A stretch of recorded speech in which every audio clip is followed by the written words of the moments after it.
नमस्कार, मी अनंत तरणे, गंधार म्युझिक अकॅडमी वासिन या संगीत विद्यालयाचा शिक्षक व संस्थापक।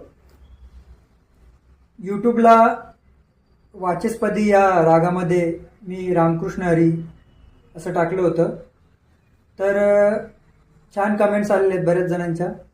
आणि काही जणांची कमेंट्स अशी आहे की सर आम्हाला या रामकृष्ण हरीचं नोटेशन हवं आहे। तर नोटेशन तुम्हाला सविस्तर मी व्हिडिओमध्ये दाखवलेलेच आहेत, तुम्ही ते व्हिडिओ बघून ते लिहून घेऊ शकता। पण ते नोटेशन फक्त त्यांनाच लिहिता येतील ज्यांना स्वरांची ओळख असेल।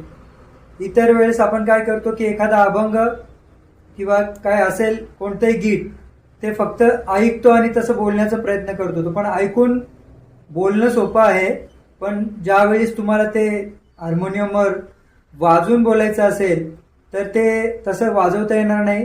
त्यासाठी तुम्हाला एकतर त्या स्वरांची ओळख हवी आहे किंवा काही लोक घरी राहून पण वाजवू शकतात, म्हणजे ते असे स्वर शोधून वाजवतात। तर आपण तसं दाखवलेलं नाही, आपण त्या अभंगाचं पूर्णपणे विस्तार म्हणजे सविस्तर एकदम दाखवलेलं आहे की या स्केलवरून तुम्ही असं असं वाजवायचंय। म्हणजे काळी चार वरून ते दाखवलेलं आहे मी, काळी चार वरून सारे गम कसं वाजवतात तर ते तुम्हाला तसं वाजवायचं आहे। तर तुम्हाला मी नोटेशन पण देत आहे या व्हिडिओमध्ये, म्हणजे एखादा फोटो पाठवतो, पण असे फोटो पाठवता येत नाही।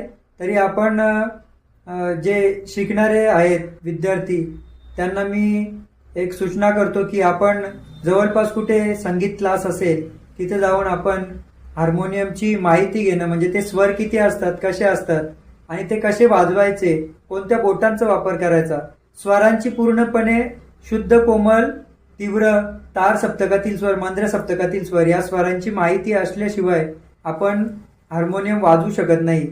आणि आपल्याला पुन्हा सूचना करतो की आपण सर्वप्रथम ते स्वरांची पूर्णपणे माहिती घ्या। जवळपास कुठे क्लास असेल म्युझिक क्लास तिथे जाऊन आपण गुरूंचं मार्गदर्शन घ्या आणि शिकून घ्या। या गंधार म्युझिक अकॅडमी या यूट्यूब चॅनेलवर आपण नवीन असाल तर कृपया चॅनेलला सबस्क्राईब करा, कारण मी नवीन व्हिडिओ अपलोड केल्यानंतर सर्वप्रथम आपल्याला ती व्हिडिओ पाहता येईल आणि व्हिडिओतून काहीतरी शिकता येईल। कुणाला काही समस्या असेल त्यांनी मला कमेंट्स करून नक्की कळवा। धन्यवाद।